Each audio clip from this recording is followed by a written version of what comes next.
Media রয়েছে তাদেরকে আমরা ধন্যবাদ জানাই এবং তাদের প্রতি কৃতজ্ঞতা প্রকাশ করছি এবং আজকের এই অন্য কাউকে না প্লিজ আমাদেরকে সুন্দরভাবে অনুষ্ঠান করতে দেন।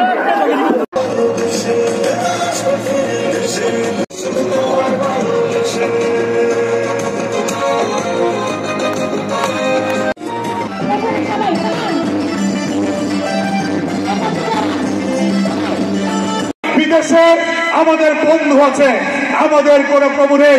দেশ থেকে বেগম খালেদা জিয়া সেই বক্তব্যকে বুকে ধারণ করে আমরা বলতে চাই, তারেক রহমান বলেছে আমরা কারো দাসত্ব মানি না, আমরা আমাদের দেশের স্বাধীনতা সার্বভৌমত্ব অক্ষুণ্ণ রাখার জন্য, আমাদের পতাকার সম্মান রাখার জন্য জিয়াউর রহমান স্বাধীনতা ঘোষণা করেছিলেন, সেই মুক্তিযুদ্ধের শহীদদের মর্যাদা রক্ষার জন্য জীবনের শেষ শক্তি বিরতি হল আমরা লড়াই করব, সংগ্রাম করব।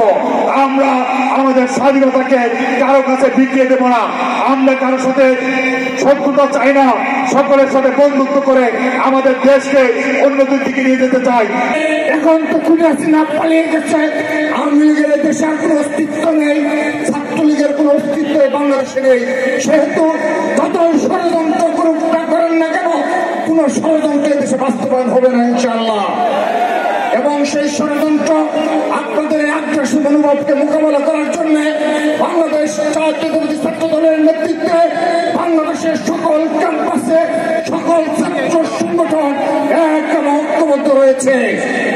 আমরা স্পষ্ট বার্তা দিচ্ছি, যদি এই খুনি হাসিনার কোন ষড়যন্ত্র আবারও লিপ্ত হয় এবং ভারতে আবারও কোন উগ্রবাদী সংগঠন বাংলাদেশের পতাকা অবমান করার দুঃসাহস দেখায়, আমরা সমুচিত জবাব দেব এবং আমরা সে ধরনের সে ভাষায় কথা বলবো।